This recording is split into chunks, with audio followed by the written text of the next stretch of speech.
ओम शांति। 5 जुलाई 2022। बाबा के महावाक्य। मीठे बच्चे, अमृत वेले उठ, बाप की याद का घृत रोज डालो, तो आत्मा रूपी ज्योति सदा जगी रहेगी। प्रश्न, कौन सा एक कर्तव्य बच्चों का है, बाप का नहीं? उत्तर, बच्चे कहते हैं बाबा फलाने संबंधी की बुद्धि का ताला खोलो। बाबा कहते, यह धंधा मेरा नहीं, यह तो तुम बच्चों का कर्तव्य है। तुम्हारी बुद्धि का ताला खुला है तो तुम औरों का भी ताला खोल स्वर्ग में चलने के लायक बनाओ, अर्थात सबको मुक्ति और जीवन मुक्ति की राह बताओ। गीत जाग सजनिया जाग। ओम शांति। तुम जगे हुए बच्चे बैठे हो, फिर औरों को जगाना है, अज्ञान नींद से जगाना है। तुम जागे हो सो भी नंबरवार, क्योंकि घड़ी घड़ी भूल जाते हो। जगाने वाला कहते हैं, सजनिया भूल ना जाओ, यह याद का घृत है। मनुष्य मरते हैं तो दीवे में घृत डालते रहते हैं कि दीवा बुझ ना जाए। बाप कहते हैं, बच्चे याद करते रहो। यह याद करने के लिए, घृत डालने के लिए सवेरे का टाइम बहुत अच्छा है। सवेरे याद करेंगे तो वह याद बहुत समय कायम रहेगी। तुम्हारा दीवा बुझा हुआ है, अब याद से अपना दीवा जगाते हो।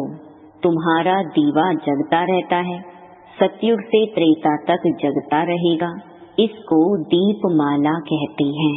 रुद्रमाला और दीपमाला बात एक ही है। याद तो शिव बाबा को ही करना है ना। तुम असल में रुद्रमाला के मोती हो ना, अर्थात निर्वाण धाम में रहने वाले हो। उसे शिव बाबा का धाम रुद्र धाम भी कह सकते हैं। बच्चे जानते हैं बाबा के पास हमें जाना है, याद से दीपक जगता जाएगा। यह श्री अर्थात श्रेष्ठ मत मिलती है, गाया हुआ भी है। श्रीमत मिली थी तो श्रेष्ठ सत्य धर्म की स्थापना हुई थी।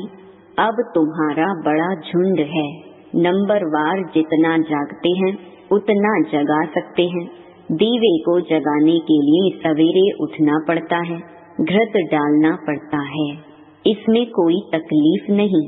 बाप को याद करना, यही घृत डालते रहना है। आत्मा पावन होती रहती है। आत्मा पहले पतित थी, अर्थात आत्मा की ज्योति बुझी हुई थी। अब बाप को याद करने से ज्योत जगेगी और विकर्म विनाश होते रहेंगे, अर्थात पावन बनते रहेंगे। अभी आत्मा पर अज्ञान का परछाया पड़ा हुआ है। बाप ही सबसे बड़ा सर्जन भी है। कोई स्थूल दवाई आदि डालने के लिए नहीं देते हैं, सिर्फ कहते हैं माँ मेकम याद करो। इस याद में सब दवाइयाँ आ जाती हैं। याद से ही तंदुरुस्त बन जाते हैं भविष्य जन्म जन्मांतर के लिए। वो योग तो बहुत किस्म किस्म के सिखलाते हैं, उससे बहुत पहलवान भी बनते हैं, मेहनत करते हैं। अभी तुम महावीर बनते हो, पवित्रता को ही महावीरता कहा जाता है। इससे आयु भी बहुत बड़ी हो जाती है। बाप की याद से ताकत मिलती जाती है। बाप समझाते हैं, तुमको पवित्र दुनिया का मालिक बनना है तो यह अंतिम जन्म पवित्र बनो।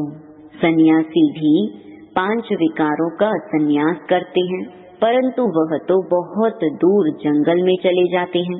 यहाँ तुमको गृहस्थ व्यवहार में रहते 5 विकारों का संन्यास करना है। तुम जानते हो इस संन्यास से प्राप्ति बहुत भारी है। उनको तो कुछ भी पता नहीं कि हमें मुक्ति मिलेगी व क्या होगा। पुनर्जन्म में तो उनको आना ही है। तुमको तो इस मृत्यु लोक में आना ही नहीं है। तुमको जाना है अमरपुरी में। फर्क हो गया ना। भल सन्यासी लोग कितने भी हठ योग आदि करें, फिर भी उन्हों को मृत्यु लोक में रहना ही है। तुम बच्चों को इस मृत्यु लोक से जाना है अमर लोक में, इसलिए मेहनत करनी पड़ती है।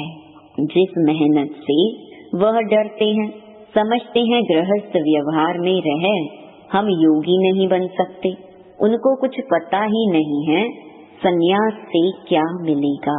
कोई एम ऑब्जेक्ट ही नहीं है। तुम्हारे पास एम ऑब्जेक्ट है। वो थोड़े ही कहेंगे हम नई दुनिया में जाएंगे, वह तो मुक्ति धाम में जाएंगे, परंतु उनको पता ही नहीं है। तुम तो राजाई में ऊंच पद पाने के लिए पुरुषार्थ करते हो, इसमें पुरुषार्थ पूरा करना है, आशीर्वाद व कृपा की बात ही नहीं है।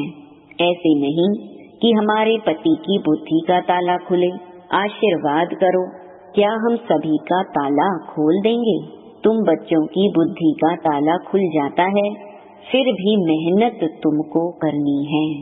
बाबा किसका ताला खोलते नहीं है। ड्रामानुसार जिन बच्चों को शूद्र से ब्राह्मण बनना है उन्हों को आना ही है। जिनका कल्प पहले ताला खुला होगा उनका ही खुलेगा।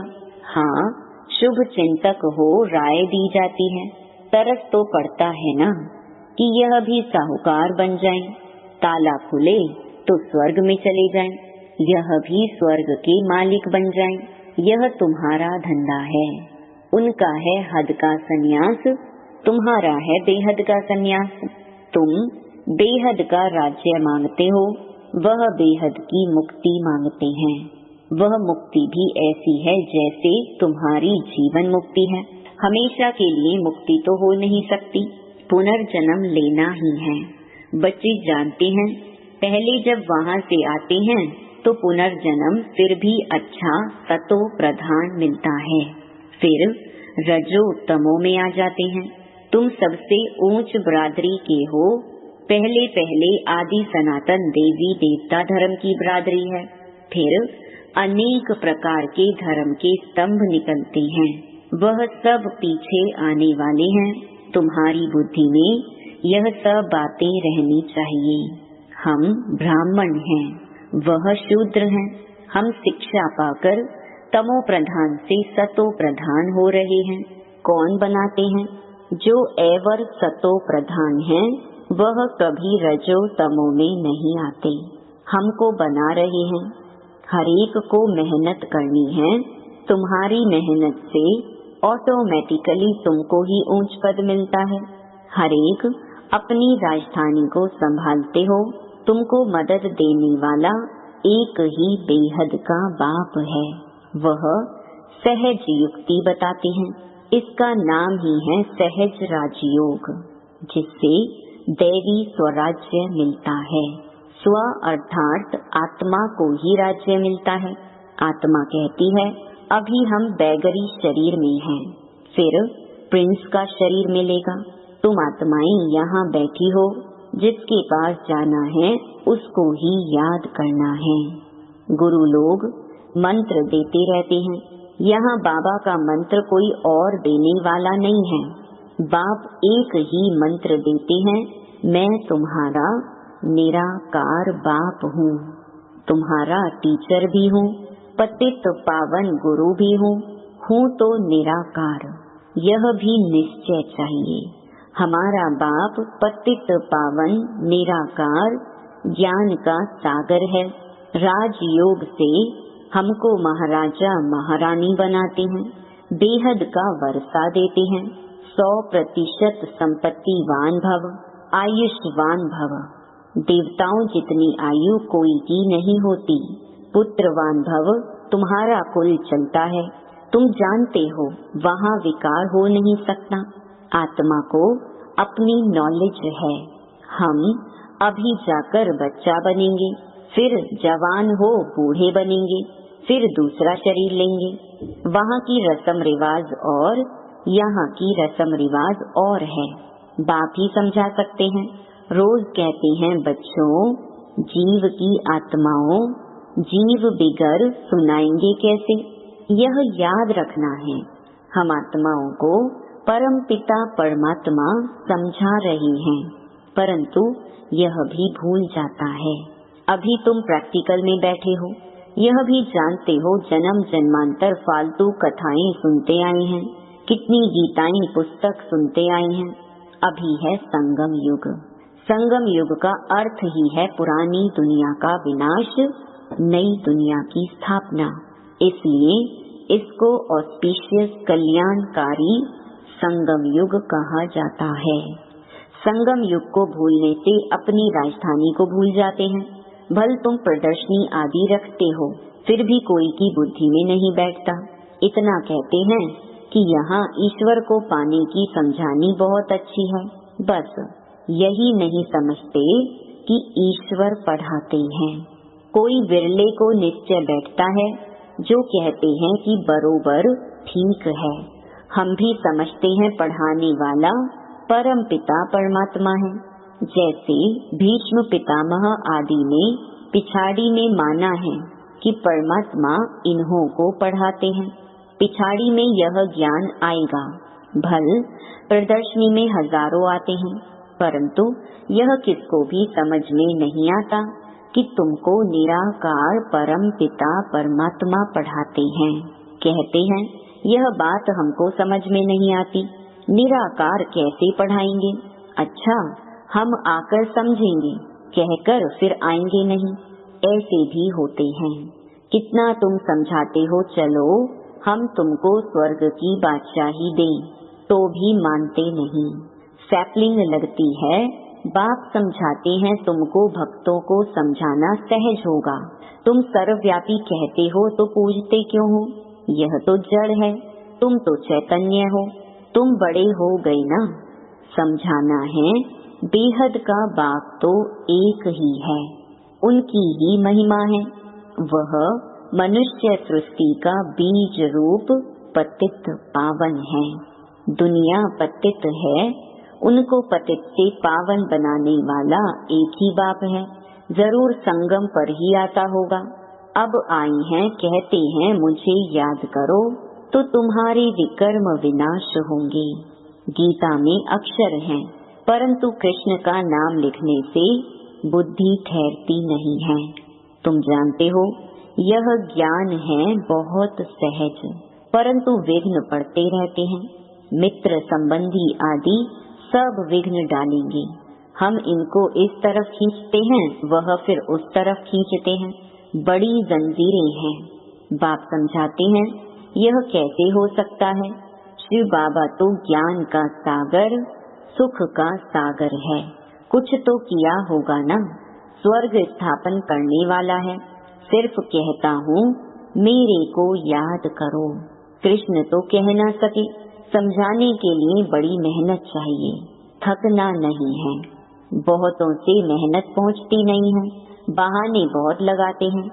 बाबा कोई तकलीफ नहीं देते हैं।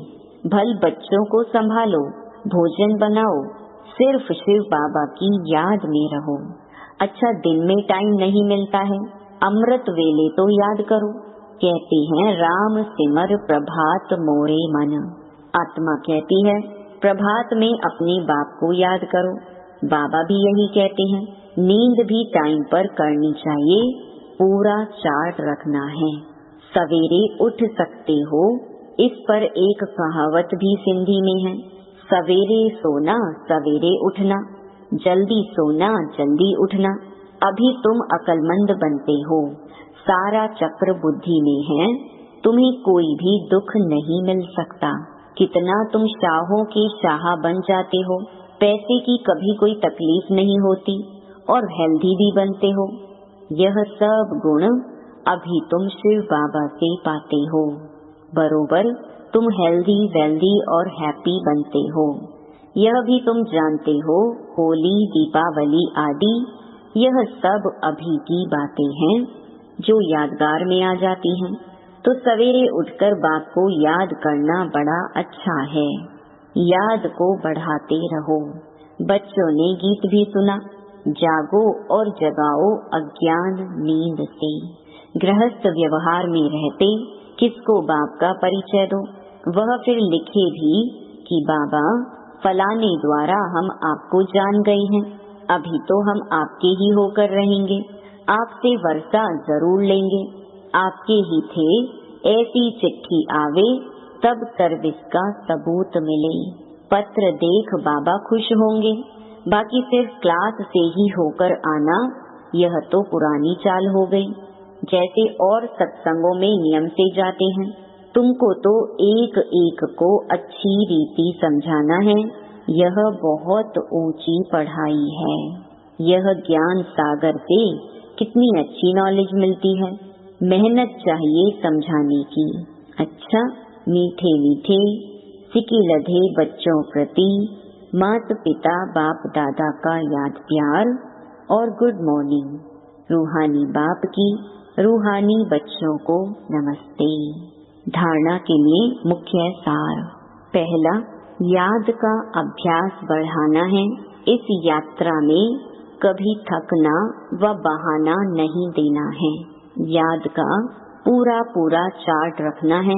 भोजन भी शिव बाबा की याद में बनाना व खाना है। दूसरा, बुद्धि से बेहद का संन्यास करना है। इस छीछी दुनिया को बुद्धि से त्याग देना है। बाप द्वारा जो मंत्र मिला है वही सबको देना है। जगे हैं तो जगाना भी है। वरदान, हर सेकंड हर कदम श्रीमत पर एक्यूरेट चलने वाले ईमानदार वफादार भव। हर कर्म में श्रीमत के इशारे प्रमाण चलने वाली आत्मा को ही ऑनेस्ट अर्थात ईमानदार और वफादार कहा जाता है। ब्राह्मण जन्म मिलते ही दिव्य बुद्धि में बाप दादा ने जो श्रीमत भर दी है, ऑनेस्ट आत्मा हर सेकंड हर कदम उसी प्रमाण एक्यूरेट चलती रहती है। जैसे साइंस की शक्ति द्वारा कई चीजें इशारे से ऑटोमेटिक चलती हैं, चलाना नहीं पड़ता। चाहे लाइट द्वारा चाहे वाइब्रेशन द्वारा स्विच ऑन किया और चलता रहता है। ऐसे ही ऑनेस्ट आत्मा साइलेंस की शक्ति द्वारा सदा और स्वतः चलते रहते हैं। स्लोगन, जहाँ चिंता है वहाँ चैन नहीं हो सकता है। ओम शांति।